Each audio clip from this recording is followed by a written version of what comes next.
Assalamualaikum warahmatullahi wabarakatuh. Alhamdulillah. Wassalatu wassalamu ala rasulillah. Amma ba'd. Akhi ukhti rahimakallah. Mendengarkan sebuah cerita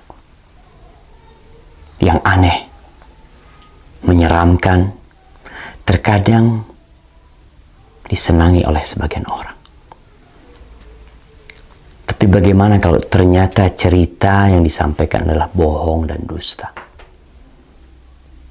Maka kita tidak akan suka dengan pelakunya.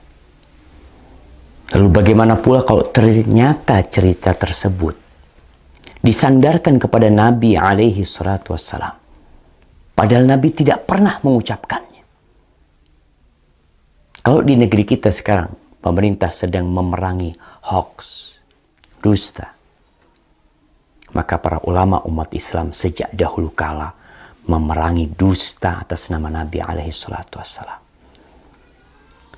Tadi pagi ana mendapatkan kiriman sebuah video pendek yang menceritakan tentang bakal terjadi sesuatu yang mengerikan apabila pertengahan Ramadan itu tepat pada hari Jumat. Dengan semangat dia membacakannya, membuat orang yang menontonnya akan tertarik dan mungkin percaya. Dan memang dusta apabila diulang-ulangi, disebarkan, terkadang bisa menjadi sesuatu yang diyakini oleh manusia kebenarannya, padahal itu hoax. Dan Rasul sallallahu alaihi wasallam mengatakan, "Man kadzaba alayya muta'ammidan falyatabawa maq'adahu minan nar." Barang siapa yang sengaja berdusta atas nama aku, hendaklah dia bawa kursinya, tempat duduknya ke neraka. Maka jangan mudah-mudah menyebarkan hadis palsu, hadis dhaif, kecuali memberikan penjelasan. Kalau hadis itu palsu atau hadis itu dhaif. Ana akan bacakan hadisnya.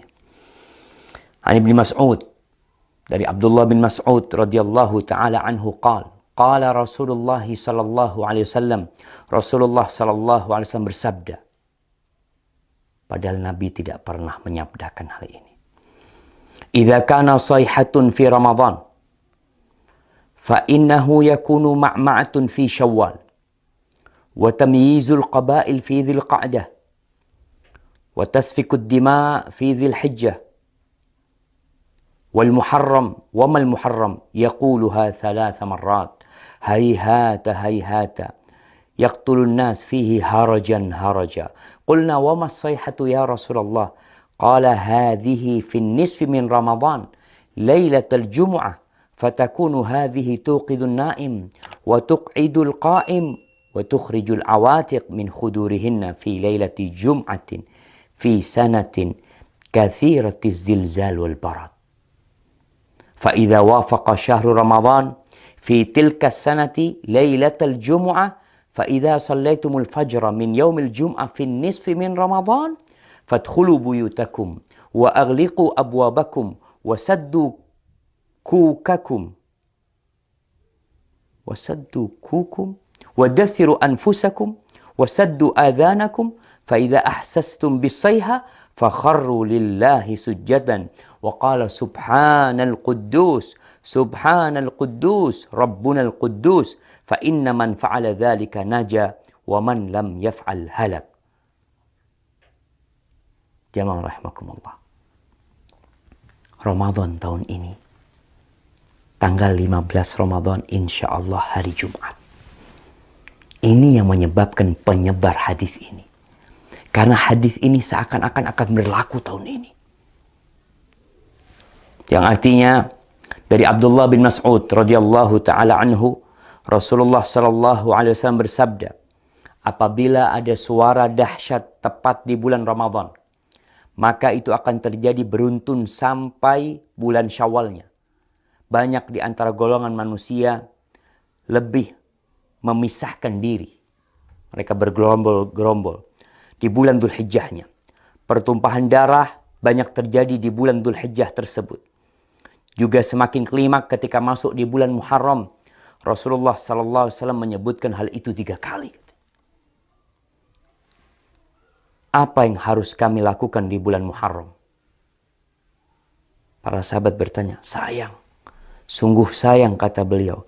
Mereka tidak mengetahui dan apa yang harus dilakukan di bulan Muharram. Saat itu di antara manusia banyak yang saling membunuh. Apa suara dahsyat itu ya Rasulullah?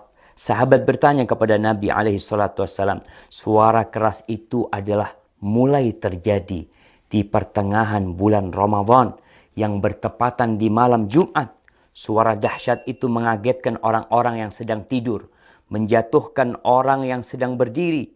Segala benda terhempas jauh keluar dari tempatnya, atau para wanita yang masih gadis akan keluar dari kamar-kamarnya. Malam Jumat pertengahan Ramadan itu terjadi goncangan dahsyat dan cuaca sangat dingin. Banyak sekali terjadi gempa, banyak sekali yang seperti yang kita lihat lah, gempa di mana-mana mungkin. Kemudian apabila bulan Ramadan itu tepat di tahun itu, dan kalian sedang melaksanakan sholat subuh malam Jumat di pertengahan bulan Ramadan tersebut, masuklah ke dalam rumah, kuncilah pintunya, tutuplah kepala kalian, lindungi tubuh kalian, dan tutup telinga kalian.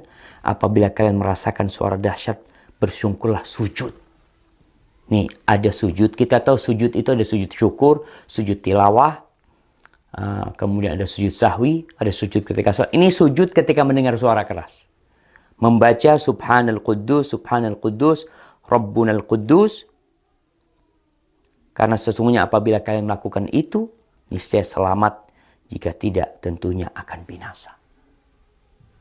Ini tersebar jemaah di beberapa tulisan. Ini ambil dari beberapa tulisan yang ada di internet. Kemudian video itu juga telah tersebar, yang disebarkan oleh ya entah siapa yang menyebarkan hal itu, menyebarkan hoax. Kita lihat sekarang bagaimana hukum hadis ini. Para ulama menjelaskan hadzal hadis munkar la yasih. Hadis ini munkar, tidak benar. Al-Uqaili mengatakan laisa li hadzal hadis aslun min hadithi thiqah. Hadis ini enggak punya dasar dari perawi yang thiqah, wala min wajhin yathbut, dan enggak ada yang benar dalam hadis ini. Itu disebutkan dalam Ad-Du'afa Al-Kabir. Dan Ibnul Jauzi mengatakan hadis ini hadza haditsun maudhu. Hadis ini palsu atas nama Nabi SAW. Kemudian Syekh Albani mengatakan maudhu'un, hadis ini palsu, diriwayatkan oleh Nu'aim ibn Hammad dalam kitab Al-Fitan.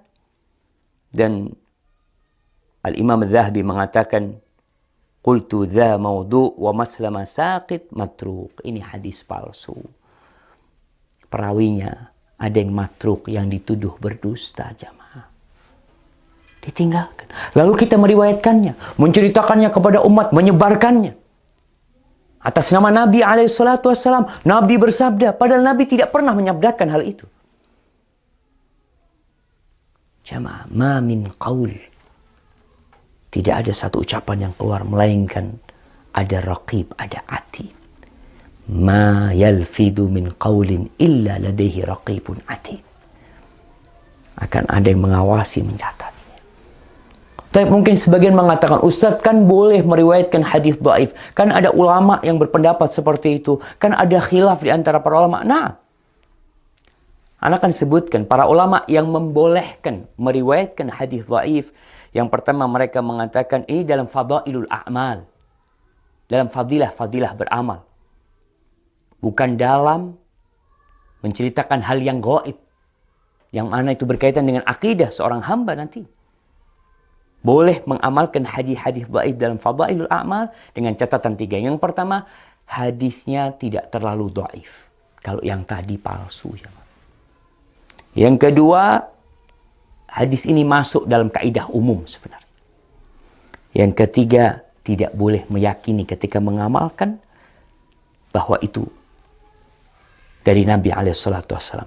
Hanya orang ini hati-hati mengamalkannya.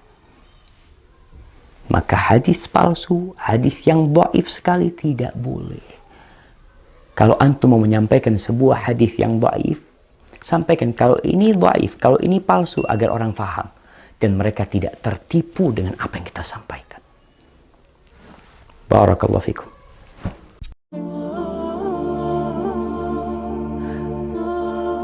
Lalu Ibnu Jauzi berdoa, Allahumma in adzabtani ghadan. Ya Allah, kalau kau besok mengazab aku, jangan kau kasih tahu orang-orang itu. Li'alla yuqal, agar supaya tidak tersebar pembicaraan azaba man da'a ilaih, azaba man dalla ilaih, supaya orang-orang enggak ngomong